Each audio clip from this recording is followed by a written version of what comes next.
Where is the worst season in America? So, the worst summers where it's just like unbearably hot, like hot to the level that just standing outside for more than 5 minutes and you're just drenched in sweat, like drenched. I've heard that Texas in the summer gets super hot. I've heard it gets like 40 plus degrees Celsius, which is like 105 Fahrenheit. That is insanely hot. And like, where are the worst winters? If I had to get, it's got to be Alaska, surely.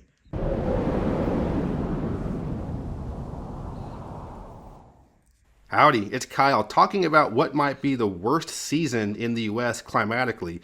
We all have certain preferences, what we can handle, whether hot summers or humid summers, really cold winters or really snowy winters. So here I want to take a look at a handful of the worst seasons in the US to see which one might be the ones you can handle the most or handle the least. Do you guys prefer heat or cold? I definitely prefer cold over heat, like extreme. Like, I'd rather be really cold than really hot. What I did here is take a look at a couple of the worst summers in the US. So I'll look at a desert type summer where the temperatures are really hot, but it's also kind of dry. I'll look at a southeastern kind of swampy summers where it isn't quite as hot, but much more humid. I'll look at a Great Plains winter where it's just really cold, low temperatures, a lot of wind. And also a lake effect Great Lakes type winter with a ton of snow, although it might not be quite as cold as the Great Plains, to see which one of these is the actual worst to handle for a few months of the year. I'm going to start off by talking about summers in desert areas. These are regions where you have just the highest overall temperatures. Yeah, they'll be really dry as well, won't there? Because there's no water nearby. For the U.S., what's usually considered the hottest city is Yuma, Arizona, in the southwestern corner of the state along the Colorado River. In Yuma, in the summertime, there are 4 straight months, June through September, where the average high is over 100 for the month.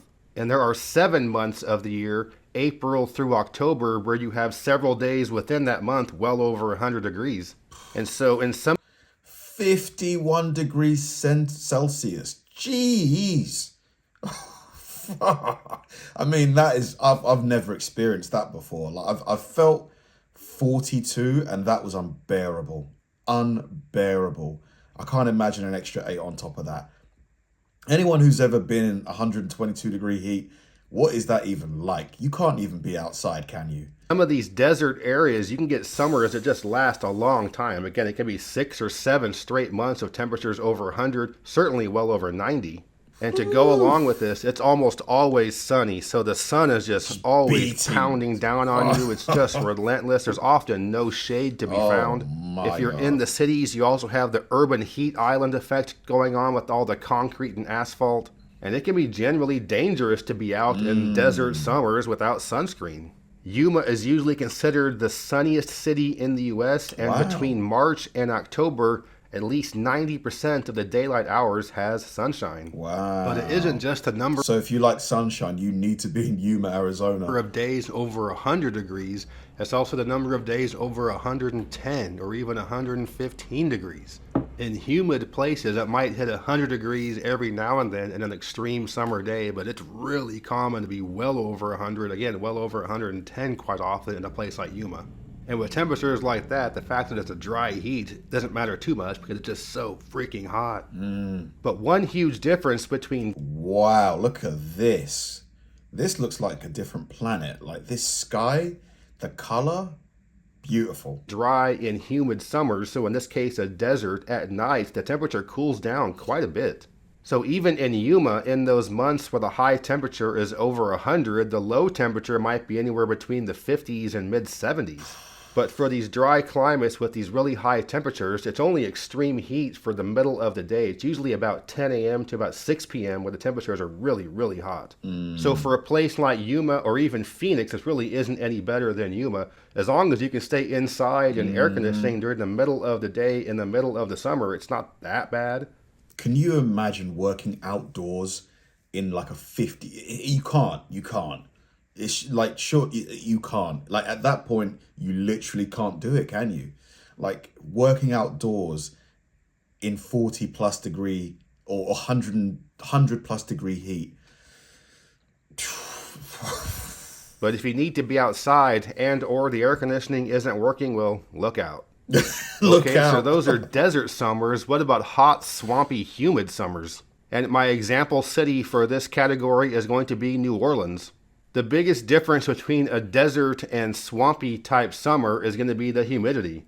In a place like New Orleans, the highest temperatures during the summer aren't going to reach the same high peaks as they are in the desert. For example, there are only 3 months of the year, June through August, where the average high temperature It's in New over Orleans is 100. over 90 degrees. Right. However, there are about 6 months of the year, May through October, where you are going to experience temperatures over 90 degrees.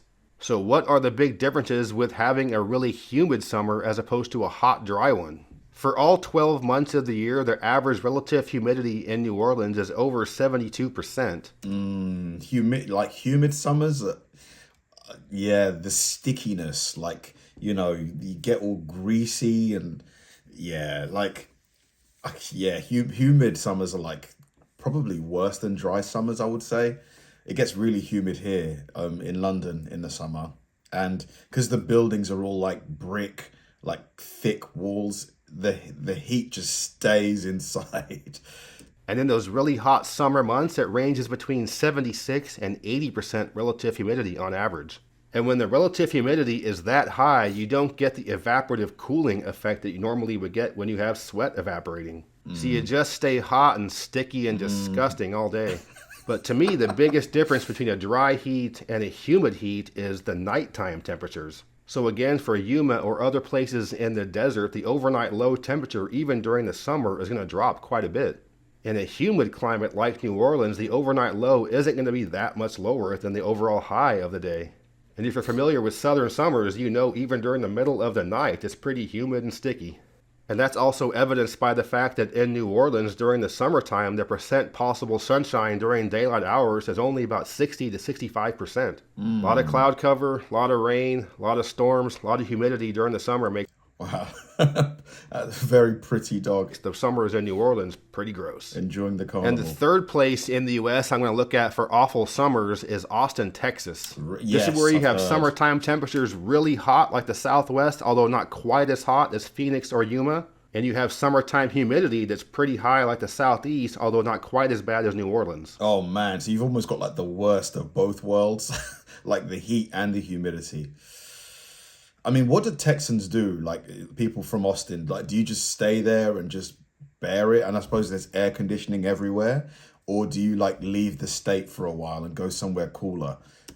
In Austin, you have 4 straight months where the average daily high is over 91 degrees, and 7 months of the year, April through October, where you're going to experience temperatures over 90 degrees at some point during the month, with temperatures over 100 degrees being very common in May through September. So not quite as bad as Yuma or Phoenix, but the relative humidity during the summer months is in the 60% range. It's a Phoenix lot. during the summer months, relative humidity is between 19 and 36%. So going back to Austin, during the summertime, the dew points are in the upper 60s, which is pretty humid. But I recently spent time in what might be the worst city on earth for the combination of heat and humidity. God, where's and that that? would be Abidjan, Ivory Coast. This place was awful to walk around. I couldn't believe how hot and humid it was. I was there in December where the average high temperature was only 86 degrees. In fact, there isn't a single month in Abidjan where the average high is over 90. Wow, so 86 degrees Celsius, Fahrenheit, that's around like 30, I think, maybe 27. For all 12 months of Yeah, so here we go. So let's find it. So 86, yeah, about 30. the year, the average relative humidity in Abidjan is over 80%. There were days when I was there where the high might have been 87 and the low was 81 with a dew point of like 80. So if you ever want to feel the saying, it's not the heat, it's the humidity, Go there. check out Abidjan, Ivory Coast.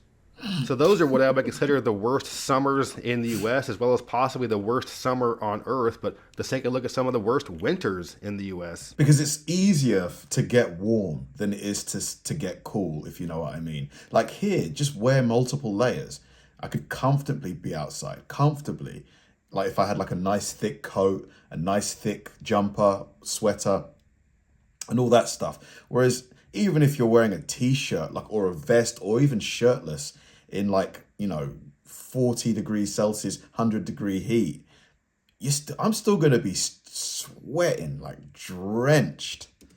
I'm going to start by talking about Grand Forks, North Dakota, in the northeastern portion of the state, not too far from the Canadian border. And winters in the Great Plains are where you're going to have the absolute lowest temperatures. You have that really cold Arctic air coming down from Canada that's blowing across the plains, really high winds. So from eastern Montana to North Dakota to northern Minnesota is where you're going to get the absolute coldest temperatures in the overnight lows in the contiguous U.S. during winter.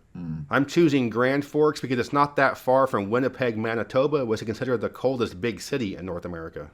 In Grand Forks, for the 3 months, December through February, the average high is 21 degrees or lower, with it only being 16 degrees in January. Okay. Also, during those same 3 months, December is the warmest, with the average low being 4 degrees. From the months November through March, you'll experience overnight lows in the negatives on the Fahrenheit scale multiple times. And even into March, the average low is 15 degrees. Chilly. And during the winters here, you might get a couple of months straight where there isn't a single temperature over freezing. You also have extremely high winds just howling across the plains during the winter. Oh yeah, the winds, like that wind chill to the face. Like if you haven't got like a anything protecting your face, it's just frigid, isn't it? You're just like... However, you don't really get that much snow. This isn't a very wet part of the country. Right. The snowiest month in Grand Forks is December, which only gets 12 inches of snow. January gets only 10 inches. And in fact, there are only on average 48 inches of snow during the entire year in Grand Forks. Yeah, it's not a lot. So the northern Great Plains have some incredibly cold winters, but let's use that talk about snow as segue into somewhere else with some horrible winters. For this, I'm going to Houghton, Michigan, which sits on the north shore of the Upper Peninsula on the shores of Lake Superior. And so similar to how New Orleans isn't quite as hot as Yuma in the summer, Houghton isn't quite as cold as Grand Forks in the winter, but there's a lot more snow. Surely Alaska's got a feature here in terms of coldness. It has to. When I think of Alaska, I think of just glaciers everywhere, like freezing cold, snow, polar bears. In fact, Houghton is one of the snowiest towns in the entire contiguous U.S. Earlier, I had mentioned how Grand Forks gets about 48 inches of snow per year, but Houghton gets 69 inches of snow just in January and about 208 inches of snow for the entire year. 69? Sorry. And in fact, in November, December, and January, it snows about half of the days of the month. But the reason why you get so much snow here is the lake effect. So you can look at snowfall maps for the Midwest, and there's always a lot more on the east side of the Great Lakes than the west side. And Houghton, being up here on the shore of Lake Superior, has this giant lake to the north and west. But of course, to get all that snow, it also has to be cold. However, it's pretty balmy in Houghton compared to Grand Forks, with every month of the year the average high being over 22 degrees and the average high being below freezing only 3 months of the year. Although temperatures below freezing are certainly... Wow, look at that. That's so impressive. Mate, how is this not tipped over, going to be common there. There's not a single month in Houghton where the average low is below 9 degrees. So in January in Grand Forks, you might have a high temperature of 16 and a low of -3. But in Houghton, it might be a balmy 22 with a low of 10. But you'll be shoveling a ton of snow. Houghton is one of the snowiest smaller towns in the U.S., but the snowiest big cities in the U.S. are in upstate and western New York, Syracuse, Rochester, and Buffalo. But whether you're in Houghton or in upstate or western New York, you're measuring snow in feet. So when you compare some of the worst Great Plains winters... Oh, imagine driving through this. Like, even though you've got your wipers going at full speed, visibility is going to be so bad. To some of the worst Great Lakes winters, it comes down to how much you can handle extreme cold versus shoveling a lot of snow. But certainly when it comes to winters in the U.S., Alaska is going to be the worst. I knew it. It had to be. The town of Utqiagvik, which used to be referred to as Barrow, is on the north shore of the state, right along the Arctic Ocean. Here, December through March, the average high is below 0 Fahrenheit, with the warmest month being December, where the average high is -0.4 Fahrenheit. And even in November and April, the average high is below 12 degrees. And also, between November and April, the average overnight low is below 0 Fahrenheit. And in fact, December through March, the average overnight low is under -12 Fahrenheit. But hey, it gets super cold, but it doesn't get that much snow. Only 46 inches of snow on average per year. So life here has to be rough, with even in October and May, the average high temperature is below freezing. And not just that, you have no sunshine during the middle of the winter either. So there's basically no sun in December or January. So you put all those things together, and the winters in Utqiagvik might be the very worst in the entire U.S. I did want to also mention one other type winter that is pretty horrible, although I don't think as horrible as the other ones. That's the winters in Seattle. For temperatures in Seattle during the winter, it's not that bad. It's going to be well over 40 degrees even in the coldest months. And even the average overnight lows in the middle of the winter are just a little below freezing, which isn't much different than here in Chattanooga. However, what can make the winters in Seattle really bad for many people is just for how long it might stay overcast and gray. So again, for Yuma, the percent possible sunshine during the daylight hours in the summer is over 90%. The percent possible sunshine for Seattle in the winter is under 26%. And it looks like Seattle is one of those cities, kind of similar to London, that gets just a ton of rain. Like a ton of rain and the grey skies, and it just gives it, like, even though it's probably a great city, like the constant rain just kind of definitely puts a dampener on it. The humidity is really high during the winter, great. at least 78%, so it's just always damp. There are at least 14 inches of rain every month between October and April, and over 18 inches of rain November through January. So for many people, the winters in Seattle or perhaps the Canadian West Coast would be the worst possible winters because you see so little sunshine. So you can go to Grand Forks in January, it might be minus 10 degrees, but the sun is shining brightly above you. So if you're someone that suffers from seasonal affective disorder, then Seattle might be a pretty awful place for you to live, and it gets even worse going up the Canadian West Coast. And the cloudiest town in the overall U.S. is Cold Bay, Alaska in the Aleutian Islands. There's an average of 304 overcast days per year. Wow. And certainly once you get up into the Northwest Territories and Nunavut in Canada, or central and northern Siberia and Russia, the winters can get a lot worse than what we have in the contiguous U.S., but nonetheless, the northern Great Plains and lake effect side of the Great Lakes winters are pretty awful. So that was my look at the worst seasons in the U.S. And for me, I can handle the more drier type climates, either the dry, hot summers or the dry, colder winters, as opposed to the hot, humid summers and the really snowy winters. But if you want to experience the absolute worst, you can check out right here, the coast of Ivory Coast. It's really bad, but this is a beautiful map. It's a Mirrorway map. So Man, like, yeah, for me, humidity is like just it's the thing that makes a summer like almost not unbearable, but just a lot less comfortable, especially at night. Because I know Americans watching this and Canadians watching this, you guys have air conditioning at home usually. Here, nobody does. Nobody does. Like, even in brand new properties, it's still quite rare that air conditioning will be there. So you've basically got like a fan. Like, that's what you've got to kind of contend with the heat. And if it's hot and humid in a room, all that fan's going to be doing is blowing hot air at you. So I definitely need to get like an air conditioning unit. I need to find one that's portable, so wherever I am, I can like move it around. Because yeah, I cannot do another big, hot, humid summer. Obviously, I'm happy that it's warm, but just it gets just so hot in London nowadays. It's just, it never used to be like that. Thanks for watching, guys, and I'll see you in the next one.